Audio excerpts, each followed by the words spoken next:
Ce que je trouve difficile dans mon rôle au quotidien, c'est l'équilibre entre toutes les identités, que mon identité de proche aidante ne prenne pas tout l'espace.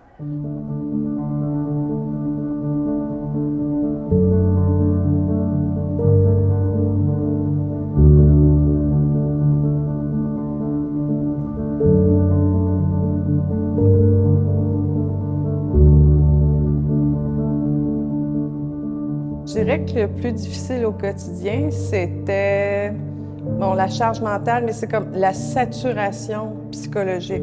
La fatigue intense, la tristesse, le manque de sommeil qui va avec la tristesse. Le fait de ne pas vivre avec ma fille fait que j'ai une charge mentale parce que je suis à distance et je m'occupe de tout. Souvent, les gens ont besoin à un moment donné de se reposer, puis il n'y a pas la possibilité d'avoir du repos. C'est vraiment d'envisager de façon très sereine l'avenir, je dirais, de mon fils, mais par rebondissement, l'avenir, mon avenir, celui de mon couple, parce qu'il ne faut pas oublier qu'être proche aidant d'un enfant qui vit avec un handicap, c'est pas une histoire de 4-5 ans, c'est une histoire de toute une vie. Ma plus grande inquiétude, c'est que je suis atteinte d'une maladie neurologique et je ne sais pas qui va prendre soin de lui par la suite. Je trouve que les ressources, il existe des ressources, mais c'est toujours un peu décalé par rapport à nos besoins.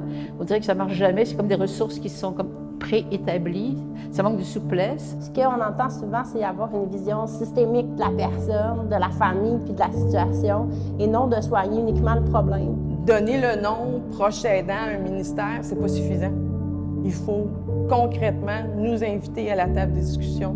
C'est toujours difficile de vivre dans notre monde pour toutes sortes de raisons. Mais en tant que proche aidant, on se rend compte de manière drastique et quotidienne que le système est complètement absurde. Si le système de santé, c'est une symphonie, bien, inviter les proches aidants à la répétition et aidez-les de temps en temps, laissez-les faire un solo.